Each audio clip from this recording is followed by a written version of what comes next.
శ్రీమతే రామానుజాయ నమ. శ్రీ నిగమాంత మహాదేశికాయ నమ. శ్రీ గోదాదేవ్యై నమ. గోదాస్తుతి మొదటి శ్లోకాన్ని ఈరోజు మనం తెలుసుకుందాం.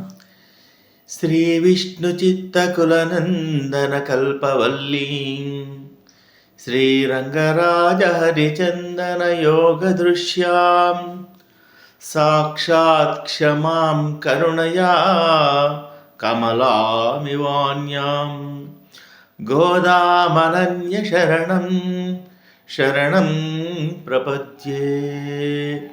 గోదామనన్య శరణం శరణం ప్రపద్యే. ఈనాటి శ్లోకం లోపల అర్థాన్ని మనము చూసుకున్నట్లయితే, శ్రీ విష్ణు చిత్తుని వంశంలో అనేటువంటి నందనవనం లోపల ఒక కల్పతీగలాగా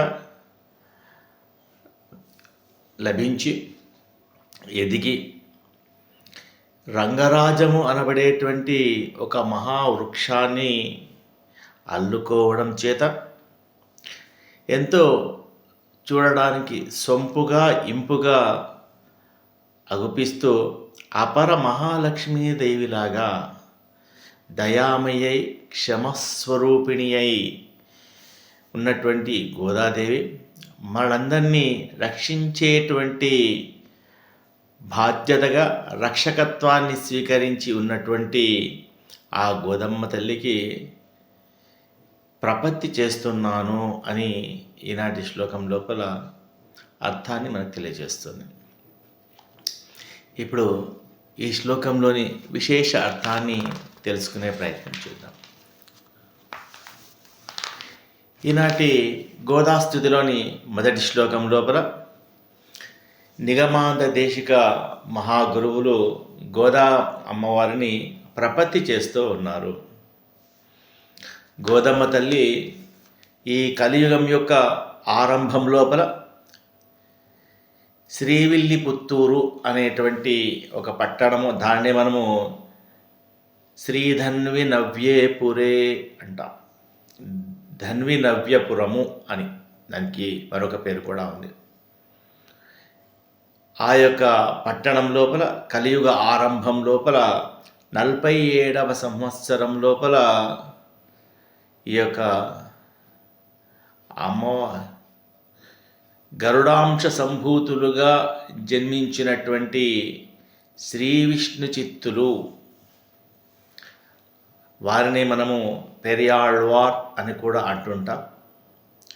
ఈ శ్రీ విష్ణు చిత్తులు పద్మావతి మరియు ముకుందాచార్యులు దంపతులకు ఒక పుట్టినటువంటి పుత్రరత్నము. అలా శ్రీ విష్ణు గరుడాంశ సంభూతులు కనుక పెరియాళ్వారు ప్రతిరోజు కూడా నందనవనము యొక్క కైంకర్యం చేసుకునేటువంటి వారు. అంటే అక్కడ ఆలయంలో ఉన్నటువంటి అనేక రకములైనటువంటి పుష్పముల అన్నింటినీ కూడా ఆ వనాన్ని చూస్తూ వాటికి ప్రతిరోజు కూడా నీరు పడుతూ ఆ పుష్పములన్నీ కూడా సున్నితంగా పెంచుతూ ఎంతో ప్రేమగా పెంచుతూ ఆ పుష్పాలన్నింటినీ కూడా కోసుకొని వచ్చి చక్కనైనటువంటి మాలికలు అల్లి ఆ విల్లిపుత్తూరులో కొలువై ఉన్నటువంటి వటపత్రశాయి స్వామివారికి సమర్పించేటువంటి వారు. ఎంతో ప్రేమగా ఎంతో ఆప్యాయంగా ఆ నందనవనాన్ని పెంచుతూ ఉన్నారు విష్ణు చిత్తుల వారు. ప్రతిరోజు కూడా అంతే ప్రేమను ఆ వటపత్రశాయి పైన కూడా చూపిస్తూ కృష్ణతత్వాన్నంతా కూడా ప్రతిరోజు అనుభవిస్తూ ఉన్నారు ఆ యొక్క పెరియాళ్ళు వాళ్ళు. వారికి సంతానం లేదు, విష్ణు చిత్తుల వారికి. కనుక ఎంతో అభిమానించి ఈ భూమిపైన నందనవనాన్ని పెంచుతూ ఉన్నటువంటి ఆ విష్ణు చిత్తుల వారికి సాక్షాత్ భూదేవి అమ్మవారే ఆ తులసి వనం లోపల గోద రూపం లోపల లభించింది విష్ణు చిత్తుల వారికి. పెరిగి పెద్దదైంది అమ్మవారు గోదమ్మ తల్లి. నందనము అంటే దేవరాజు యొక్క ఉద్యానవనము అని అర్థం. మరి ఆ వనం లోపల, దేవతల యొక్క ఉద్యానవనం లోపల అనేక రకములైనటువంటి వృక్షాలు ఉంటాయి. అందులో కొన్ని ముఖ్యమైనటువంటి వృక్షాలు ఏవైతే ఉన్నాయో అవి కల్పవృక్షము ఒకటి చాలా ముఖ్యమైనటువంటిది.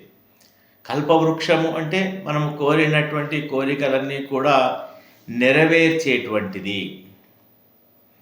అలాంటి కల్పవృక్షాలు ఉంటాయి. అదేవిధంగా సుగంధభరితమైనటువంటి సువాసనలు వెదజల్లేటువంటి పారిజాత వృక్షాలు, పరమాత్మకు ఎంతో ప్రీతికరమైనటువంటి పారిజాత వృక్షాలు ఉంటాయి. అదేవిధంగా మందారము, సంతానము, హరిచందనము అని అనేక రకములైనటువంటి వృక్షాల జాతులు కలిగినటువంటి నందనవనం అది. దేవతా నందనవనం, ఉద్యానవనం అది. అంటే ఇక్కడ శ్రీ విష్ణు చిత్తుల వారు వృక్ష సేవ చేసుకుంటున్నారు. ప్రతిరోజు కూడా వృక్షాలను చాలా జాగ్రత్తగా పెంచి పోషిస్తున్నారు వారు. అంటే వృక్షము అంటే మనకు పుంలింగాన్ని సూచిస్తుంది. అదేవిధంగా వల్లి అంటే స్త్రీలింగాన్ని సూచిస్తుంది. అంటే స్త్రీలింగము ఆశ్రయించేటువంటి తత్వం కలిగినటువంటిది, స్వభావం కలిగినటువంటిది వల్లి అంటే. అన్ని తీగలలోకెల్లా కూడా చాలా సున్నితమైనటువంటిది, సన్ననైనటువంటిది, సుకుమారమైనటువంటి లేత తీగ ఏదైతే ఉంటుందో దాన్ని వల్లి అని చెప్పేసి అంటారు. చాలా సుకుమారమైనటువంటిది, చాలా సన్ననైనటువంటిది, మృదువుగా ఉండేటువంటి తీగ. కాబట్టి శ్రీ విష్ణు చిత్తుడు తన వంశము అనబడేటువంటి నందనవనము లోపల ఉదయించినటువంటి తల్లి గోదాదేవి కనుక ఆమె తన యొక్క వృక్ష సంపదలో ఉన్నటువంటి వృక్షాలన్నీ కూడా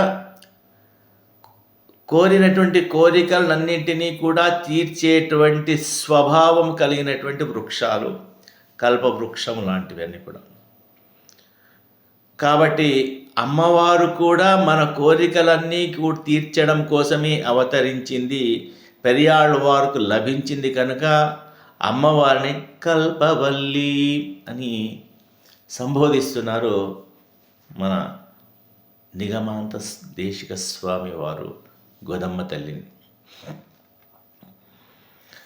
మనమంతా కూడా అనేక రకములైనటువంటి పాపాలను చేసి అజ్ఞాన తిమిరాంధంతో మనం కొట్టుమిట్టాడుతున్నటువంటి ఈ జనులందరినీ కూడా తన దయార్ద్రమైనటువంటి హృదయముతోటి, క్షమాస్వభావము తోటి మనందరినీ కూడా ఉద్ధరింప చేయడం కోసము వచ్చినటువంటి తల్లి ఆమె కనుక ఆ యొక్క వృక్షం లోపల తను పెరిగినటువంటి ఆ వృక్ష సంపద, లభించిన వృక్ష సంపద ఏదైతే ఉందో ఆ వృక్ష సంపద అంతా కూడా ఎలాంటిది అంటే అనేక రకములైన కష్టాలను సుఖాలను ఓర్చుకుంటూ చాలా ఏపుగా ఎత్తుగా పెరిగి అందరినీ కూడా ఆహ్లాదానికి సంతోషాన్ని పంచేటువంటి వృక్ష సంపద అదంతా కూడా, ఆ నందనం అంతా కూడా. అలాంటి వృక్షంలో కూడా హరిచందన వృక్షం ఏదైతే ఉందో చాలా ఎత్తుగా ఏపుగా పెరుగుతుంది, ఆహ్లాదాన్ని ఇస్తుంది, పరిమళాన్ని కూడా ఇస్తుంది. కనుక ఆ హరిచందన వృక్షాన్ని ఏమంటారంటే వృక్ష ఇవ స్తబ్ధో దివి తిష్టత్యేకస్తేనేదం పూర్ణం పురుషేణ సర్వం అని ఆ హరిచందన వృక్షాన్ని కొనియాడుతుంది వేదం. అంతేకాకుండా రామాయణంలో కూడా మనకు ఈ వృక్షాల గురించి, హరిచందన వృక్షాల గురించి వాల్మీకి మహర్షి సూచించడం జరిగింది. నివాస వృక్ష సాధూనాం అంటుంది రామాయణం. అంటే ఈ ఏపుగా ఎత్తుగా ఎదిగి దృఢంగా ఉంటూ అందరినీ ఆహ్లాదపరుస్తూ ఆనందపరుస్తూ ఉండేటువంటి హరిచందన వృక్షం ఏదైతే ఉందో ఆ హరిచందన వృక్షాన్ని కల్పవల్లి ఒక లేతనైనటువంటి తీగ అల్లుకొని ఉంటుంది. అలా ఆశ్రయిస్తే ఆ హరిచందన వృక్షం నిటారుగా ఎత్తుగా పెరుగుతుంది కనుక తనను ఆశ్రయించినటువంటి ఈ యొక్క తీగ కూడా అలాగే నిటారుగా తీగ పెరుగుతూ ఉంటుంది, తనను అల్లుకుంటూ చుట్టుకుంటూ పైదాకా పెరుగుతూ ఉంటుంది. ఈ రెండు కూడా ఎలా ఉంటాయి అంటే హరిచందన వృక్షము తీగకు ఆధారం అవుతుంది, తీగ హరిచందన వృక్షాన్ని పెనవేసుకొని ఉంటుంది, అల్లుకొని ఉంటుంది. ఈ రెండు తీగ ఈ యొక్క చెట్టు రెండు కూడా ఒకదానితో ఒకటి చూస్తూ మురిసిపోతూ చూడటానికి ముచ్చటను గొలుపుతూ ఉంటాయి ఈ ఇవన్నీ కూడా, తీగలు మరియు వృక్షాలు కూడా. అలాగే గోదమ్మ తల్లి కూడా హరిచందన వృక్షము లాంటి రంగనాథుడిని పెనవేసుకొని అల్లుకొని వలిపించుకున్నటువంటి వనిత గోదమ్మ తల్లి. రంగనాథుడిని తను వలిచింది, అలాగే తనను వలిపించేలాగా చేసుకున్నది గోదమ్మ తల్లి. కాబట్టి వారి ప్రణయము ప్రేమ ఎలా ఉంటుంది అంటే ప్రణయము కానీ పరిణయము కానీ ఈ రెండు కూడా పరస్పరము యోగంగా ఉంటాయి, సకల జనులకు కూడా మనోహరంగా ఉంటాయి. రెండు కూడా చూడడానికి ఆనందాన్ని ఇస్తాయి, మనోనయనాభినయం అంటాము, మనసుకు చాలా ఆనందాన్ని కలుగజేస్తాయి ఈ రెండు కూడా. అందుకోసమే గోదారంగనాథులను చూస్తే చాలా ముగ్ధ మనోహరంగా మనసంతా కూడా ఆనందాన్ని అనుభవిస్తుంది. రంగనాథుడిని చూస్తుంటే, గోదమ్మ తల్లిని చూస్తుంటే. ఇక అలాగే లక్ష్మీ అమ్మవారు చాలా కరుణామయి. అలాగే గోదాదేవి కూడా అపరలక్ష్మిలాగా అంతకన్నా కూడా ఎక్కువగా మూర్తీభవించినటువంటి దయామయి, కరుణామయి. చరాచర సమస్తమైనటువంటి జీవరాశులకు, సమస్తమైనటువంటి వాటికి అన్నిటికీ కూడా, భూమిపైన ఉన్నటువంటి అన్నిటికీ కూడా రక్షణ ఎవరు అంటే గోదాదేవి, గోదమ్మ తల్లి గోదాదేవి. భూమికి ఒక గొప్పనైనటువంటి పేరుంది, క్షమ అని. ఆ క్షమ అన్న పేరు అంటే ఎంతో ఓపిక, అంటే తనను బాధించినా ఎంత కష్టపెట్టినా కూడా కన్నెర్ర చేయకుండా ఉండేటువంటి స్వభావం ఏదైతే ఉందో దానికి మనము క్షమ అని అంటూ ఉంటాం. అంత గొప్పనైనటువంటి క్షమాగుణము కలిగినటువంటిది గోదమ్మ తల్లి. కనుకనే అమ్మవారికి భూదేవి నుంచి వచ్చినటువంటి తల్లి గోదాదేవి కనుక ఈ తల్లికి కూడా, గోదమ్మ తల్లికి కూడా అంతటి క్షమాగుణము కలిగి ఉంటుంది. బాహ్యే చాధ్యాత్మికే చైవ దుఃఖే చోత్పాదితే సతీ నకువ్యతి నవాహంతే సాక్షమా పరికీర్తిత అంటుంది మనకు శాస్త్రం. ఏంటి క్షమ అంటే ఏమిటి అని ఈ యొక్క శాస్త్రం మనకు వివరిస్తుంది. క్షమ అంటే శారీరకంగా కానీ మానసికంగా కానీ ఎంత బాధ పెట్టినా, ఎన్ని కష్టాలు కలుగచేసినా కూడా కన్నెర్ర చేయకుండా ఎప్పుడూ చిరునగవుతో కనిపించేటువంటి స్వభావం ఏదైతే ఉందో, ఈ ఓర్పు ఏదైతే ఉందో, అలా ఉండేటువంటి నేర్పు ఏదైతే ఉందో, బాధలన్నింటినీ కష్టాలన్నింటినీ కూడా తట్టుకొని ఉండేటువంటి నేర్పు స్వభావం ఏదైతే ఉందో దానికి శాస్త్రము తెలియజేసినటువంటి పేరు ఏంటి అంటే క్షమా అని. కాబట్టి మనము చేసినటువంటి సకల జీవులు చేసినటువంటి కర్మలు ఏవైతే ఉన్నాయో, మనము అనేక రకములైనటువంటి పాపకర్మలను చేస్తూ ఉంటాము. ఈ పాపకర్మలన్నింటినీ చూసి శ్రీయప్పది శ్రీమన్నారాయణుడికి మనలను అందరినీ కూడా దండించాలి అని అనిపిస్తుంది. కానీ ఈ గోదమ్మ తల్లి మనందరినీ కూడా ఉజ్జీవింపచేయడం కోసమని, ఉద్ధరింపచేయడం కోసమని పరమాత్మను ఉన్నటువంటి పారతంత్ర స్వభావాన్ని మేలుకొల్పుతుంది. పారార్థ్యం త్వం శృతిశతశిరసిద్ధమధ్యాపయంతి అంటూ మనకు పరాశర భట్టరు గోదమ్మను స్తుతిస్తూ తెలియజేసింది.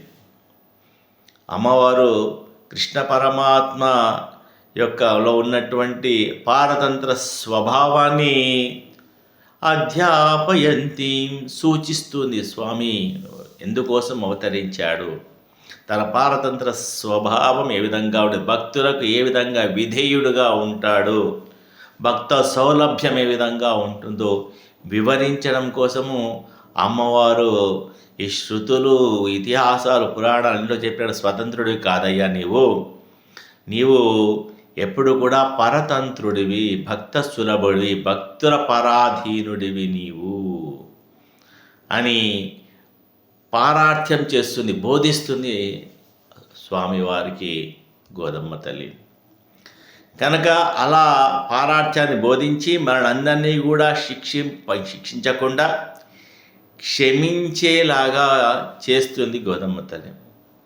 ఆ రంగనాథుడికి, ఆ శ్రీయప్పది శ్రీమన్నారాయణుడికి ఒకవైపు లక్ష్మీ అమ్మవారు, మరొక వైపు భూదేవి అమ్మవారు.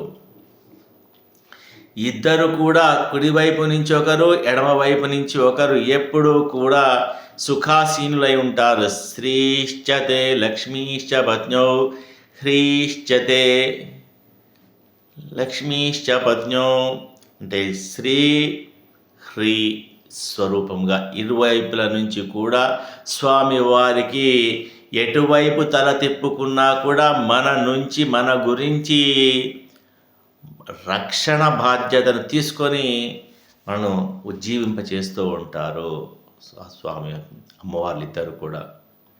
హ్రీశ్చదే లక్ష్మీశ్చ పత్న్యౌ అని అంటే హ్రీ శబ్దం మనకు గోదాదేవి, భూదేవిని సూచిస్తూ ఉంది. ఇక్కడ ఆ హ్రీ శబ్దము భూమిని సూచిస్తూ ఉంది. రాముడికి కుడి పక్కన లక్ష్మీ అమ్మవారు ఉంటే ఎడమ పక్కన భూదేవి అమ్మవారు ఉంటారట. అంటే ఎప్పుడు కూడా నీడలా వెంటనే ఉంటూ ఉంటారు స్వామివారికి అని రామాయణం లోపల వాల్మీకి మహర్షి సూచిస్తారు ఒక విషయాన్ని. రామచంద్రుడికి కుడివైపు సీతమ్మ తల్లి, ఎడమవైపు భూదేవి అమ్మవారు ఇద్దరు కూడా ఉండి ఎప్పుడు నీడలాగా ఉంటారు అని చెప్పేసి వాల్మీకి రామాయణంలో సూచిస్తున్నారు మనకు. రామస్య దక్షిణే పార్శ్వే పద్మాశ్రీ సమవర్తత అని మనకు వాల్మీకి రామాయణంలో ఉంటుంది. రామస్య దక్షిణే పార్శ్వే, కుడివైపుకు పద్మ అమ్మవారు ఉంటారు, ఎడమవైపుకు భూదేవి అమ్మవారు ఉంటారట. అలా నీడలాగా ఉండి మనలందరినీ కూడా రక్షణ బాధ్యత తీసుకుంటూ ఉంటారట. నవ్యేతు శ్రీర్విశాలాక్షి. ఇక్కడ శ్రీ శబ్దానికి మనం ఇంకొక అర్థం కూడా చెప్పుకోవచ్చు, భూమి అని చెప్పేసి కూడా చెప్పుకోవచ్చు. అంటే పరమాత్మకు మనమందరము కూడా అపరాధం లోపల ఎవరికైనా కిరీటం లభిస్తుంది, చక్రవర్తులు ఎవరైనా ఉన్నారా అంటే మనమే. ఈ జీవులందరూ కూడా, జీవాత్మలందరూ కూడా అపరాధ చక్రవర్తులు, ఈ భూమిపైన ఉన్న వాళ్ళందరూ కూడా. కాబట్టి ఈ అపరాధ చక్రవర్తులు మనం ఎవరైతే ఉంటున్నామో మనం చేసే పని ఏమిటి? శ్రీమన్నారాయణ చరణౌ శరణం ప్రపద్యే. ఆ స్వామివారి యొక్క శ్రీ చరణాలను మనం ఆశ్రయించి ఉంటాము. ఆ స్వామివారి యొక్క శ్రీ చరణాలను ఆశ్రయిస్తే ఎలాంటి దోషం కూడా ఉండదు. ఆ దోషాలన్నింటినీ కూడా క్షమించేలాగా చేసేటువంటి స్వభావం ఏదైతే ఉందో దాన్నే మనము పారతంత్రము అని చెప్పేసి అంటాం. మనం ఎన్ని దోషాలు చేసినా, ఎన్ని రకాలుగా మనము తప్పిదాలు చేసినా కూడా వాటన్నిటినీ క్షమించేటువంటి స్వభావం కలిగి ఉంటాడు పరమాత్మ. దాన్నే అమ్మవారు పారతంత్ర్యము అని చెప్పేసి మనకు తెలియజేస్తుంది. ఆయన యొక్క శ్రీచరణాలు ఆశ్రయిస్తే చాలు మనం రక్షిస్తుంది అమ్మవారు. కాబట్టి అలా గొప్పనైనటువంటి ఆశ్రిత పారతంత్రము ఆశ్రయించిన వాళ్ళకందరికీ కూడా ఆయన రక్షణ బాధ్యత తీసుకుంటూ ఉంటాడు. కాబట్టి ఇటు రెండు రకములైనటువంటి లక్ష్మీ అమ్మవారు దయాగుణము, భూదేవి అమ్మవారి యొక్క క్షమాగుణము, ఈ రెండు గుణాలను కలగపోస్తే ఏదైతే ఉందో దానికే ఎలాంటి దోషము కూడా అంటదు.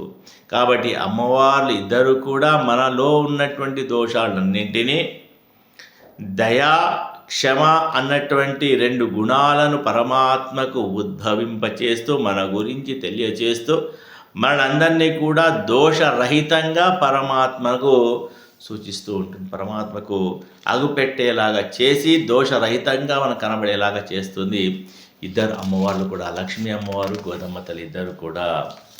ఇంకా మరి గోద అన్న పదం ఎలా విధంగా ఏర్పడింది?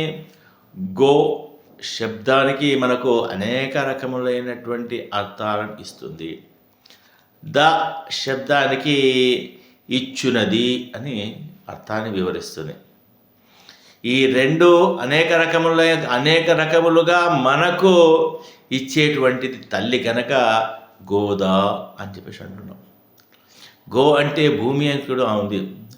భూమిని భేదించుకొని వచ్చింది తల్లి ఆమె. అంతేకాకుండా భూమిచే ఇయ్యబడినటువంటి తల్లి కనుక గోదా అని చెప్పేసి అంట. భూమి ఇచ్చింది ఈ తల్లిని, గోదమ్మ తల్లిని. అదేవిధంగా భూమిని భేదించుకొని వచ్చింది, ఛేదించుకొని వచ్చింది. కాబట్టి అమ్మవారిని గోదా అని చెప్పేసి పిలుస్తూ ఉంటాం మనము. ఈ గో శబ్దానికి మనకు అనేక రకమైన అర్థాలు కూడా ఉన్నాయి. గో అంటే స్వర్గము అని, అంటే అమ్మవారు మనం ఆశ్రయించి ఉంటే స్వర్గము అంటే ఏమిటి? ఎక్కడైతే సుఖం ఉంటుందో, ఎక్కడైతే శాశ్వతమైనటువంటి ఆనందం ఉంటుందో దాన్ని మనము స్వర్గము అని చెప్పేసి అంటాము. దాన్ని పరమపదము అని చెప్పేసి అంటాం మనము. గోదాదేవిని ఆశ్రయిస్తే శాశ్వతమైనటువంటి సుఖాలయం ఎక్కడైతే ఉందో పరమపదాన్ని మనకు కృప చేస్తుంది, పరమపదాన్ని మనకు అనుగ్రహించేలాగా చేస్తుంది అమ్మవారు. అదేవిధంగా గో శబ్దానికి బాణము అని కూడా ఉంది. శిరోహ్యాత్మ అని చెప్పేసి అంటే పరమాత్మ మత లక్ష్యముచ్యతే. మన లక్ష్యం ఏమిటిది? పరమాత్మను చేరుకోవడము. ఈ జీవాత్మ పరమాత్మలో ఐక్యం కావడం, పరమాత్మను చేరుకోవడము. ఆ పరమాత్మను చేరుకోవాలి అంటే ఒక దిశానిర్దేశంగా దాన్ని ప్రయోగం చేస్తేనే బాణం అనేది లక్ష్యాన్ని చేర్చుకుంటుంది. మన లక్ష్యమంతా కూడా పరమపదంలో ఉన్నటువంటి ఆ పరమపద నాథుడిని చేరుకోవడం మాత్రమే. అలా చేరుకోవాలి అంటే ఒక గొప్పనైనటువంటి ప్రణవాన్ని మనం ఉచ్చరించాలి. ప్రణవ స్వరూపుణ్ణి మనము లక్ష్య పెట్టుకొని ఆ దిశగా మనం ప్రయాణం చేయాలి. అలా ప్రయాణం చేసేలాగా చేస్తుంది తల్లి. కాబట్టి అమ్మవారిని గోదా అని పిలుస్తుంటాం. అదేవిధంగా గో శబ్దానికి పశువులు, ఆవులు, గో సంపద అని కూడా సూచిస్తున్నాం. పెరుంబశుక్కళ్ మనకు తిరుప్పావేలో వస్తుంది. అనేకమైనటువంటి పశు సంపద కలిగినటువంటి, అంటే సంపదను వృద్ధి చేస్తుంది అమ్మవారు. మనకు విశేషమైనటువంటి సంపదను ఇస్తుంది తల్లి. కనుక ఆ సంపదలు, అనేక రకమైన సంపదలు కలగ చేయాలి అంటే కేవలం గోదమ్మ తల్లి ద్వారా మాత్రమే అది సాధ్యమవుతుంది. గో శబ్దానికి వాక్కు అని కూడా ఉంటుంది. మనకు సమస్తమైనటువంటి చతుర్వేదాలను, శాస్త్రాలను, పురాణాలను, ఇతిహాసాల యొక్క సమస్తమైనటువంటి జ్ఞానాన్ని ప్రసాదించగలిగేటువంటిది కేవలము అమ్మవారు గోదమ్మ తల్లి మాత్రమే. ఆ తల్లి మాత్రమే మనకు అవన్నిటి గురించి తెలుసుకునేటువంటి శక్తిని మనకు ప్రసాదిస్తుంది తల్లి. మనంగా తెలుసుకోవాలి అంటే సాధ్యం కాదు. కనుక అమ్మవారు చైతన్య స్తన్యదాయిని, మనకందరికీ కూడా జ్ఞానస్తన్యాన్ని ఇస్తుంది. జ్ఞానస్తన్యాన్ని ఇచ్చి శక్తిని కలుగజేసి మనకు పరమాత్మ స్వరూపం గురించి తెలుసుకునేలాగా చేస్తుంది. కనుక అంతేకాకుండా మనం మనస్సు అనేది చంచలమైనటువంటిది. అలా చంచలంగా కాకుండా దృఢంగా ఉండేలాగా చేస్తుంది మనకు గోదమ్మ తల్లి. కనుకనే వజ్రం ఏ విధంగానైతే చాలా దృఢంగా బలిష్టంగా ఉంటుందో, గో శబ్దానికి వజ్రము అని కూడా ఉంది. మనం భగవత్ కైంకర్యం లోపల ఎప్పుడు కూడా దృఢమైనటువంటి నిశ్చయంతో ఉండాలి. దృఢమైనటువంటి కైంకర్య సేవ చేస్తూ ఉండాలి. భగవత్ కైంకర్యం లోపల దృఢమైనటువంటి విశ్వాసంతో చేస్తూ ఉండాలి. అలా చేసేది అమ్మవారు. కనుక గోదా అని చెప్పేసి పిలుస్తూ ఉంటాం. ఇక గో శబ్దానికి దిక్కు అని కూడా ఉంది. మనమంతా కూడా ఏ వైపుగా ప్రయాణం చేయాలి, ఏ దిక్కుగా మన ప్రయాణం చేయాలి. ఈ శరీరం లోపల ఆత్మ ఉన్నంత వరకు కూడా మన ప్రయాణం ఏ దిక్కుగా ఉంటుందో, ఎలా ఉంటుందో మనకు దిశానిర్దేశం చేసుకుంటాము. కానీ ఈ శరీరం పడిపోయిన తర్వాత ఈ శరీరంలోంచి వెలువడినటువంటి ఆత్మ ఏ దిశగా ప్రయాణం చేయాలి అంటే అర్చిర్ ఆది మార్గాన్ని సూచిస్తుంది తల్లి. గో శబ్దానికి దిక్కు అని చెప్పి సూచిస్తుంది మనకు విశేషార్థం లోపల. కాబట్టి ఏ దిక్కుగా మనం ప్రయాణం చేయాలి అంటే ఈ శరీరం పడిపోయిన తర్వాత ఈ ఆత్మ యొక్క ప్రయాణం అంతా కూడా అర్చిర్ ఆది మార్గంగా ప్రయాణం చేస్తూ పరమపదనాథుడిని చేరుకోవాలి అని చెప్పేసి దాన్ని అనుసరించేటువంటి మార్గాన్ని, దిశను మనకు సూచిస్తుంది. అర్చిరాది మార్గం మనం ఏ విధంగా ప్రయాణం చేయడానికి అవసరమైనటువంటి దిశ ఏ విధంగా ఉండాలి, మార్గం ఏ విధంగా ఉండాలి, ఇక్కడ ఉన్నంత కాలం కూడా అని మనకు దిశానిర్దేశం చేస్తుంది తల్లి. ఇక ఈ సమస్తమైనటువంటి సమాజాన్ని, లోకాన్ని చూడడానికి మనకి ఈ నేత్రం సరిపోతుంది. కానీ ఆ శ్రీయప్పతి శ్రీమన్నారాయణుడు సర్వాంతర్యామి అయినటువంటి త్రిజగన్నాటక సూత్రధారుడు అయినటువంటి ఆ పరంపదనాథుడిని మనం దర్శించుకోవాలి అంటే మాంసముద్దలైనటువంటి ఈ నేత్రాలకు అగోచరమైనటువంటిది. కనుక ఏం చేయాలి, ఎలా దర్శించుకోవాలంటే మనోనేత్రంతో దర్శించుకోవాలి. సర్వస్యలోచనం శాస్త్రం శాస్త్రజ్ఞానంతో లబ్ధసత్తా అంటే మనకు లోతైనటువంటి శాస్త్రజ్ఞానాన్ని చేయాలి అంటే మనకు ఈ నేత్రంతో సరిపోదు. కేవలం బాహ్యమైనటువంటి నేత్రాలతో మనం చూస్తుంటాం. కనుక బాహ్యమైనటువంటి లౌకికమైనటువంటి సంబంధాలను, జ్ఞానాన్ని మాత్రమే కలుగజేస్తుంది ఈ నేత్రము. శాస్త్రజ్ఞానాన్ని కలుగచేసి తద్వారా అంతర్లీనంగా ఉన్నటువంటి గొప్పనైనటువంటి మనోనేత్రాన్ని తెలియజేసి ఆ శ్రీయప్పది శ్రీమన్నారాయణుడు మనల్ని దర్శించుకునేలాగా చేస్తుంది. మనోనేత్రాన్ని తెరిపిస్తుంది శాస్త్ర జ్ఞానాన్ని ప్రసాదించి. కాబట్టి సర్వస్య లోచనం శాస్త్రం అని మనకు గోశబ్దాన్ని సూచిస్తుంది. ఇక మనము దేని ద్వారా ప్రయాణం చేయాలి అంటే గో అంటే కిరణము అని కూడా తెలియజేస్తుంది మనకు. మనము ఏ కిరణాన్ని మనం ఆశ్రయించాలి అంటే మనకు అనేక రకములైనటువంటి నాలాయన దివ్య ప్రబంధాలన్నీ కూడా ఉన్నాయి.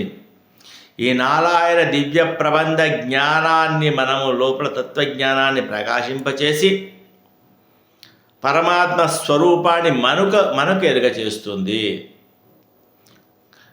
అలాంటి తత్వజ్ఞానాన్ని కలగజేసేటువంటి తల్లి కనుక గోదా అని పిలుస్తూ ఉంటాం మనం. ఇక అమ్మవారికి ఇంకొక పేరు భూమి అని చెప్పేసి కూడా గోశబ్దానికి. అంటే ఓంగు పెరుం షెన్నెల్ అని మనకు తిరుపావేలో సూచిస్తుంది అమ్మవారు. అంటే భూమి అంతా కూడా నెలకు 3 వర్షాలు పడి సస్యశ్యామలంగా ఉండాలి, ఎలాంటి దుర్భిక్షం లేకుండా ఉండాలి. అంటే ఎక్కడైతే గోదమ్మ తల్లిని ఆశ్రయించి ఉంటారో వాళ్ళ ఇంట్లో అంతా కూడా నిరంతరం సస్యశ్యామలంగా ఉంటుంది, అందరూ కూడా ఆనందంగా ఉంటారు, సుభిక్షంగా ఉంటారు వాళ్ళంతా కూడా. అక్కడ దుర్భిక్షం అనేది కానీ ఉండదు. అమ్మవారు ఉన్న కొలువై ఉన్న చోట అంతా కూడా సుభిక్షమే ఉంటుంది, అంతా ఆనందకరంగానే ఉంటుంది. కాబట్టి నీళ్ళు ఆ అమ్మవారు తెలియజేసిన నెలకు 3 వర్షాలు లోకాల సుఖాల కోసం అని చెప్పేసి, లోకంలో ఉన్న వాళ్ళందరి కోసం అని చెప్పేసి 3 వర్షాలు కురవాలి అని చెప్పేసి తెలియజేస్తుంది మనకు. తద్వారా జల సమృద్ధితోటి నేలంతా కూడా సస్యశ్యామలమై అందరూ కూడా ఆనందంగా ఉండాలి. ఈ విధంగా అనేక రకములైనటువంటి కళ్యాణ గుణాలను తన యొక్క నామం లోపల అంతర్లీనంగా నిక్షిప్తంగా ఉంచుకున్నటువంటి తల్లి గోదాదేవి. కాబట్టి అలా గోదాదేవి గురించి మనము ఎంత తెలియచేసుకున్నా ఎంత తెలుసుకున్నా కూడా ఇంకా తక్కువగానే ఉంటుంది తప్పించి అమ్మవారిని గురించి మనము పూర్తిగా తెలుసుకోలేము. అమ్మవారి యొక్క అనంత కళ్యాణ గుణాలన్నిటిని కూడా మనము తెలుసుకోలేము. కాబట్టి ఇన్ని అనేక రకమైన గుణాలను కలిగి ఉన్నటువంటి ఆ గోదమ్మ తల్లిని భక్తి శ్రద్ధలతోటి అత్యంత నిష్ఠతోటి అనన్య నిష్ఠతతోటి ప్రపత్తి చేయాలి గోదమ్మ తల్లిని. అలా ప్రపత్తిని చేస్తున్నటువంటి వారు నిగమాంత దేశిక స్వామి వారు.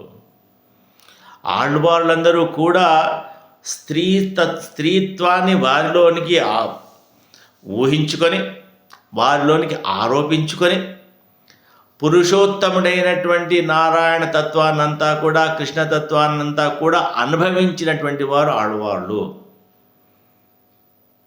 అంటే పరమాత్మను అనుభవించాలి అంటే ముందుగా మనము స్త్రీత్వాన్ని ఆరోపించుకోవాలి. కానీ సహజ సిద్ధంగా స్త్రీత్వం కలిగినటువంటి గోదమ్మ తల్లికి పరమాత్మను అనుభవించడం లోపల, భగవంతుని యొక్క గుణ వైభవాన్ని అనుభవించడం లోపల మిగతా ఆడవాళ్ళ కన్నా కూడా గోదమ్మ తల్లి ప్రత్యేకతను కలిగి ఉంటుంది.